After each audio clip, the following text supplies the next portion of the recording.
Hi రా. ఈరోజు ఏ mutual fund గురించి చెప్పబోతున్నావు? హాయ్ రా. హాయ్ అండి అందరికీ.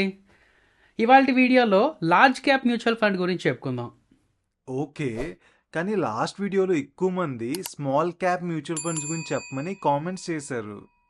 ఎస్ నేను కూడా చదివాను. మంచిదే, స్మాల్ క్యాప్ మ్యూచువల్ ఫండ్ మంచిదే. బట్ ముందు లార్జ్ క్యాప్ మ్యూచువల్ ఫండ్ గురించి ఎందుకు చెప్పదలుచుకున్నాను అంటే, ఎవరైనా న్యూ ఎంట్రెంట్కి మ్యూచువల్ ఫండ్స్లోకి వద్దాము అనుకున్న వాళ్ళకి లాస్ట్ టైం మనం ఒకసారి ఇండెక్స్ ఫండ్ గురించి చెప్పాం కదా.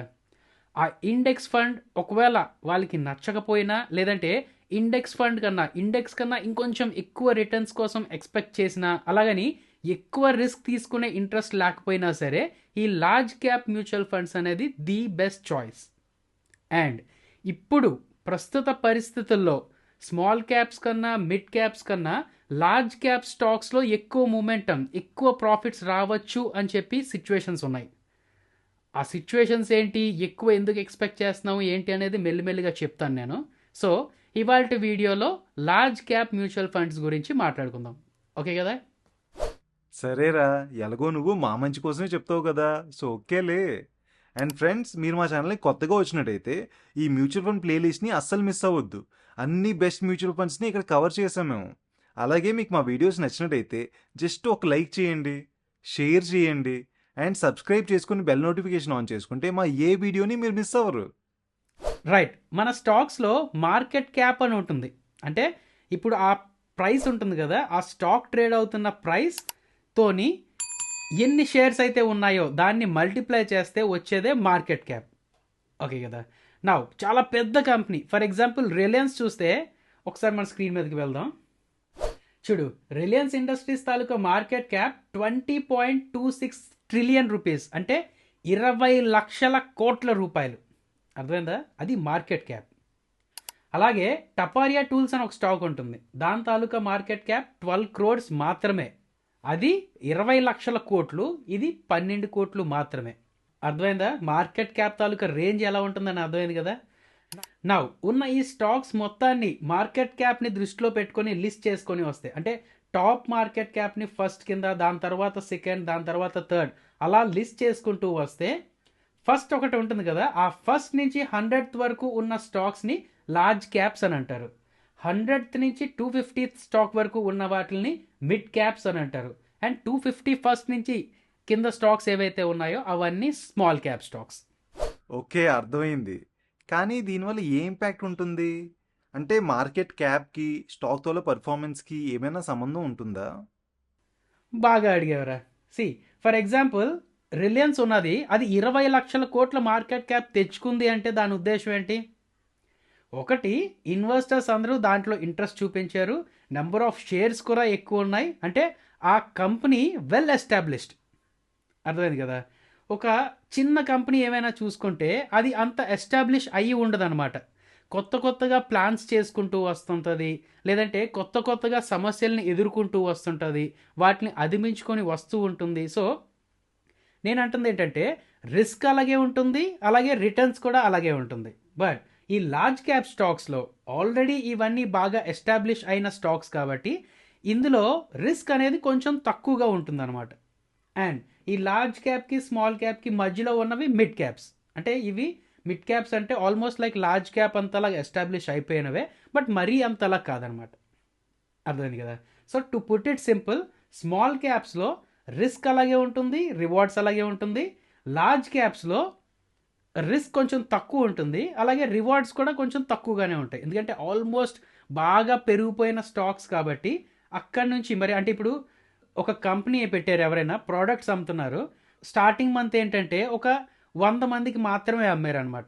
బట్ ఆ 100 మంది నుంచి 1,00,000 మందికి అమ్మేస్తారు. ఒక సంవత్సరం లోపలే 100 మంది నుంచి 1,00,000 మందికి అమ్మేస్తారు. అంటే ఎంత times returns?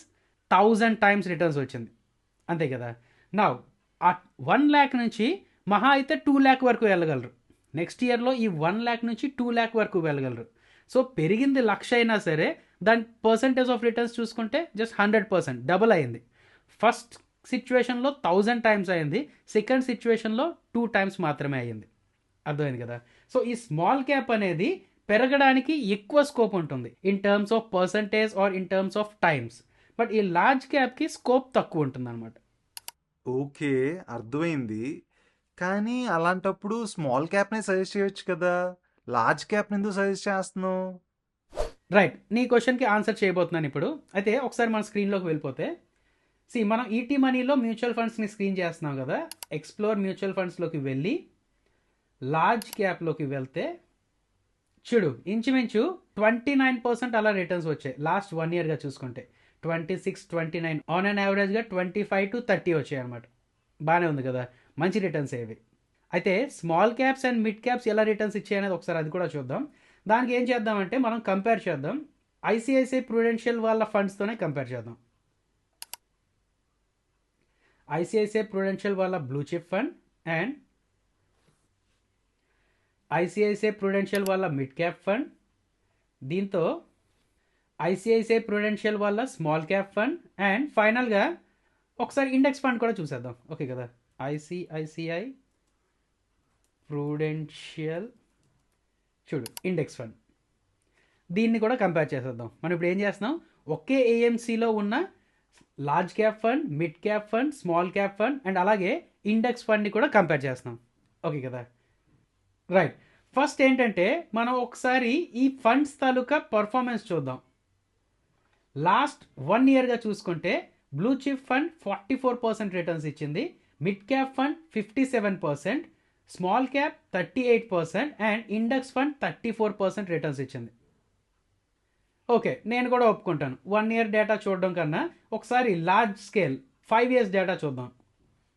Large cap fund 22% returns, mid cap fund 27%, small cap fund 31%, index fund మాత్రం 18% మాత్రమే రిటర్న్స్ ఇచ్చింది. నౌ ఒకసారి ఈ ఫండ్స్ అనేది పక్కన పెట్టి అసలు ఈ mid cap stocks, small cap stocks, large cap stocks ఎలా పర్ఫామ్ చేసుకుంటూ వచ్చాయి అనేది చూద్దాం. దానికోసం ఏంటంటే నేను నీకు ఒక ఇండెక్స్ చూపిస్తాను రా. ఇది BSc small cap index. Okay కదా, లాస్ట్ 5 ఇయర్స్గా చూసుకుంటే 329% రిటర్న్స్ ఇచ్చింది. అంటే లాస్ట్ 5 ఇయర్స్గా చూసుకుంటే ఇంచుమించు 3 times పెరిగింది. అలాగే మిడ్ క్యాప్ ఇంచుమించు 2.5 times పెరిగింది. నా నిఫ్టీ 100, ఇది లార్జ్ క్యాప్ ఇండెక్స్ అనుకోవచ్చు. నిఫ్టీ 100ని ఇది 1.3 times మాత్రమే పెరిగింది. ఓకే కదా, నా ఇప్పుడు చెప్తుంది జాగ్రత్తగా విను. నెక్స్ట్ కమింగ్ డేస్లో లార్జ్ క్యాప్స్ అనేది మిడ్ క్యాప్స్ అండ్ స్మాల్ క్యాప్స్ని అవుట్ పర్ఫామ్ చేస్తుంది అని చెప్పి అనడానికి చాలా చాలా చాలా సిచ్యువేషన్స్ ఉన్నాయి. ఒకటేంటంటే మన ఇండియాలోకి బోలెడు ఫండ్స్ రాబోతున్నాయి, బయట నుంచి చాలా ఎక్కువ ఫండ్స్ రాబోతున్నాయి. అండ్ ఇంకొకటి ఏంటంటే అక్కడ యుఎస్ గురించి చూసుకుంటే యుఎస్లో కొత్త కొత్త ఇన్వెస్టర్స్ వస్తున్నారు, యంగ్ ఇన్వెస్టర్స్ వస్తున్నారు. అండ్ వాళ్ళు మన ఇండియాలోకి ఇన్వెస్ట్ చేస్తున్నప్పుడు స్టార్టింగ్లో ఈ లార్జ్ క్యాప్స్లోనే ఇన్వెస్ట్ చేసుకుంటారు. అండ్ ఇంకొకటి ఏంటంటే మన ఇండియా ఫార్వర్డ్ లుకింగ్లో ఉన్నది. నిన్నో మొన్నో ఎప్పుడో న్యూస్ వచ్చింది కదా, 3rd largest నేషన్ అయ్యింది. సో మొత్తం గ్లోబల్ ఎకానమీ మన వైపు కంపల్సరీగా చూస్తుంది. సో మనం గ్రో అవుతున్నాము అని జనాలకి తెలియాలి అంటే, లోకానికి తెలియాలి అంటే మన నిఫ్టీని, సెన్సెక్స్ని పెంచుకుంటూ వెళ్ళాలి. అర్థమైంది కదా. సో గవర్నమెంట్కి ఆ ప్రెషర్ కొంచెం ఉంటుంది. ఎలా అయినా సరే ఇప్పుడు మిడ్ క్యాప్ స్టాక్స్ ఎలా పెరుగుతున్నాయి, స్మాల్ క్యాప్ స్టాక్స్ ఎలా పెరుగుతున్నాయి అనే దానికన్నా నిఫ్టీ ఎంతలా పెరుగుతుంది, సెన్సెక్స్ ఎంతలా పెరుగుతుంది అనే దాని మీదే దృష్టి ఉంటుంది, గవర్నమెంట్ తాలూకా దృష్టి ఉంటుంది. సో మరీ డైరెక్ట్గా నేను చెప్పలేను, బట్ నిఫ్టీని పెంచే బాధ్యత గవర్నమెంట్ది. అండ్ ఇంకొక రీజన్ చెప్తున్నాను, కొంచెం టెక్నికల్ ఇది. ఇప్పటి వరకు మిడ్ క్యాప్ స్టాక్స్ అని, స్మాల్ క్యాప్ స్టాక్స్ అని ఇవన్నీ బాగా పెరుగుకుంటూ వచ్చాయి. ఒక వేవ్ వచ్చిందనమాట. ఆఫ్టర్ కరోనా ఎక్కువ కొత్త ఇన్వెస్టర్స్ రావడం వల్ల ఏంటంటే ఒక వేవ్ వచ్చింది, ఇందులో ఎక్కువ ఇన్వెస్ట్మెంట్స్ వచ్చాయి, దానివల్ల పెరుగుకుంటూ వచ్చాయి. బట్ ఇది ఇంతలా పెరిగింది కాబట్టి, ఫర్ సపోజ్ ఏదైనా ఒక స్టాక్ ఒక 3 times అయ్యింది కాబట్టి దాని తాలూకా ఎర్నింగ్స్ కూడా అలాగే చూపించాలి. సో కమింగ్ డేస్లో మనకి ఎర్నింగ్ రిజల్ట్స్ వస్తూ ఉంటాయి కదా, లైక్ క్వార్టర్లీ రిజల్ట్స్ అనో లేదంటే యాన్యువల్ రిజల్ట్స్ అనో వస్తూ ఉంటాయి కదా, వాటిలో ఇంతలా చూపించలేవన్నమాట. ఒక స్టాక్ చూసుకుంటే ఒక 3 times అయిపోయి ఉంటుంది, బట్ దాని తాలూకా ఎర్నింగ్స్ అంతలా గ్రో అయ్యి ఉండవు అనమాట. సో దానివల్ల ఏంటంటే వాటిలో సెల్లింగ్ రావడమో లేదంటే ఫ్రెష్ బయింగ్ ఎక్కువగా జరగకపోవడమో జరగచ్చు. నేను మొత్తం ఈకో సిస్టమ్ గురించి చెప్పట్లేదు, బట్ ఒక కన్సాలిడేషన్ ఫేస్ జరగచ్చు అని అనిపిస్తుంది అనమాట. రైట్, ఇంకా సింపుల్గా చెప్పాలంటే నెక్స్ట్ కమింగ్ డేస్లో సే ఫర్ సపోజ్ ఒక 1 ఇయర్ టు 3 ఇయర్స్ రేంజ్ ఏదైతే ఉన్నదో ఈ రేంజ్లో స్మాల్ క్యాప్స్ కన్నా మిడ్ క్యాప్స్ కన్నా లార్జ్ క్యాప్స్ బాగా పర్ఫామ్ చేయబోతున్నాయి. బాగా చెప్తున్నావురా. నీ ఇంటెన్షన్ ఏంటో మాకు పూర్తిగా అర్థమవుతుంది. కానీ ఒక డౌట్ ఏంటంటే, ఒకవేళ నా దగ్గర 1,00,000 రూపీస్ ఉన్నాయనుకో, అది నేను ఇన్వెస్ట్ చేద్దాం అనుకుంటున్నాను అనుకో, లేదంటే ప్రతి నెల నేను 5,000 రూపాయలు సిప్ చేద్దాం అనుకున్నాను అనుకో, అప్పుడు నేను మొత్తం డబ్బులు లార్జ్ క్యాప్లో పెట్టియొచ్చా? రైట్, చాలా చాలా మంచి క్వశ్చన్ అడిగారా, చాలా ఇంటెలిజెంట్ క్వశ్చన్ ఇది.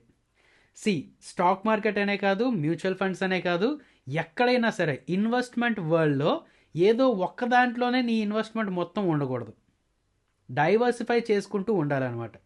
అది స్టాక్స్లో కంపల్సరీగా అండ్ మ్యూచువల్ ఫండ్స్లో కూడా యూజ్ చేయాలి. సో నేనేమంటున్నానంటే నువ్వు 5,000 రూపీస్ ఎంత ఇన్వెస్ట్ చేస్తా అంటున్నావు కదా, అందులో ఒక 2,000 రూపీస్ కంపల్సరీగా ఈ లార్జ్ క్యాప్ ఫండ్స్లో ఇన్వెస్ట్ చేయి. నీకు స్మాల్ క్యాప్ ఫండ్స్లో ఎలాగో ఇంట్రెస్ట్ ఉంటే మాత్రం ఒక 1,000 రూపీస్ అక్కడ కూడా ఇన్వెస్ట్ చేసుకోవచ్చు. అండ్ మిగతా 2,000 రూపీస్ నన్ను అడిగితే మనం ఇప్పటి వరకు చెప్పుకున్న దాంట్లో బ్యాలెన్స్డ్ అడ్వాంటేజ్ ఫండ్ ఉన్నది కదా, అందులో ఇన్వెస్ట్ చేసుకోవడం మంచిది. అర్థమైంది కదా? ఓకేరా. అయితే ఇప్పుడు లార్జ్ క్యాప్లో ఏ ఫండ్ బెస్ట్ అంటావు? చూద్దాం, అది కూడా చెప్పేసుకుందాంరా. See, large cap mutual funds asset డైరెక్ట్గా లార్జ్ క్యాప్ ఫండ్ అని రాసి ఉంటుంది, లేదంటే బ్లూ చిప్ ఫండ్ అని రాసి ఉంటుంది, లేదంటే టాప్ 100 ఫండ్ అని రాసి ఉంటుంది. అంతే. లార్జ్ క్యాప్ అన్నా టాప్ 100 అన్నా ఒకటే కదా. మార్కెట్ క్యాప్ ప్రకారం 1 to 100 స్టాక్స్ని లార్జ్ క్యాప్ స్టాక్స్ అంటామని చెప్పాను కదా నీకు. నా ఏం చేద్దామంటే ఈ ఫండ్స్ని కంపేర్ చేద్దాం ఒకసారి. నీకు ఏం చెప్పాను నేను? ఫండ్ సైజ్ బాగుండాలి అని చెప్పాను, అంటే ఎక్కువ ఉండాలి అని చెప్పాను కదా. సో దాన్ని బట్టి ఇక్కడ చూసిన వాటిలో మినిమం 30,000 crores కన్నా ఎక్కువ ఉన్న వాటిని కంపేర్ చేద్దాం. Nippon India large cap fund, ICICI, Aditya sun Birla. So ఎస్బీఐతో ఒకసారి కంపేర్ చేద్దాం. సో ఇక్కడ కంపేర్ కొడితే ఏం కంపేర్ చేయాలి మనం? లాస్ట్ 5 years తాలూకా డేటా చూసుకుంటే ఆల్మోస్ట్ లైక్ దగ్గర దగ్గరే ఉన్నది. ఎస్బీఐ అంతలా పర్ఫామ్ చేయలేకపోయింది. అట్లీస్ట్ లాస్ట్ 1 yearగా పర్ఫామ్ చేసిందా అంటే లేదు, అన్నిట్లోనే తక్కువ. సో ఏంటి ఈ ఎస్బీఐ ఒకవేళ తక్కువ ఛార్జ్ చేస్తుందా అంటే ఒకసారి చూద్దాం కిందకి వెళ్ళి.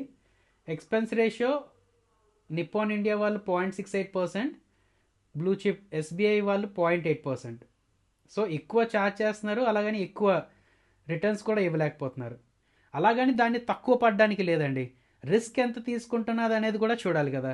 మిగతా వాటితో పోల్చుకుంటే ఎస్బీఐ బ్లూ చిప్ ఫండ్ కొంచెం రిస్క్ తక్కువ తీసుకుంటుంది అనమాట.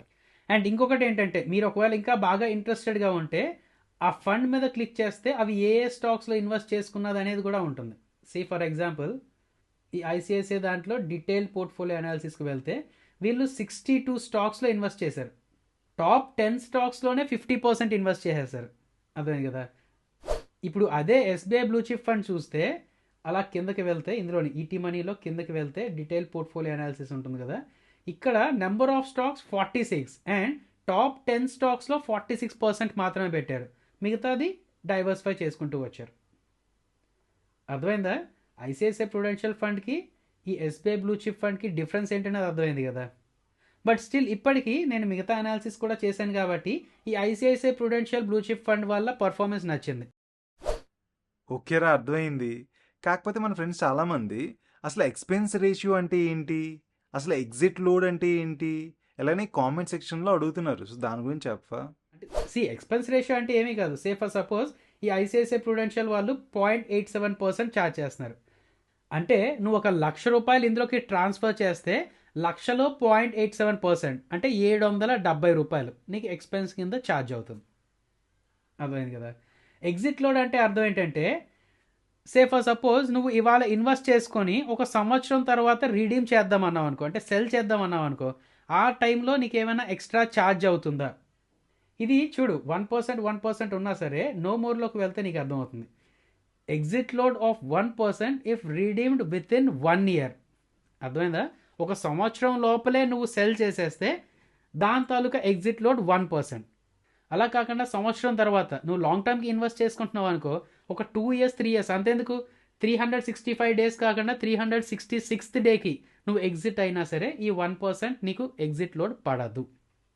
ఓకేరా, పూర్తిగా అర్థమైపోయింది. మరి నెక్స్ట్ ఏంటి? ఏముంది, లార్జ్ క్యాప్ ఫండ్స్ గురించి చెప్పేసాం. ఇప్పుడు స్మాల్ క్యాప్ స్టాక్స్ గురించి అందరూ అడుగుతున్నారు కాబట్టి నెక్స్ట్ వీడియోలో next coming Saturday small cap funds గురించి ఎక్స్ప్లెయిన్ చేస్తాను. ఎవరు ఇన్వెస్ట్ చేసుకోవాలి, ఎంత ఎక్స్పెక్ట్ చేయొచ్చు రిటర్న్స్ ఏంటి అనేది ఆ టైంలో మాట్లాడుకుందాం. ఓకే కదా ఫ్రెండ్స్, ఆ వీడియో అనే కాదు ఇంకా నెక్స్ట్ కమింగ్ రాబోయే వీడియోస్ కూడా మీరు వెంటనే చూసేయాలి అనుకుంటే మన రూపాయి ఛానల్ని సబ్స్క్రైబ్ చేసుకొని నోటిఫికేషన్స్ ఆన్లో పెట్టుకోండి. అండ్ అలాగే ప్రతి వీడియోకి ప్లీజ్ లైక్ చేస్తూ ఉండండి, షేర్ చేస్తూ ఉండండి, కామెంట్స్ చేస్తూ ఉండండి.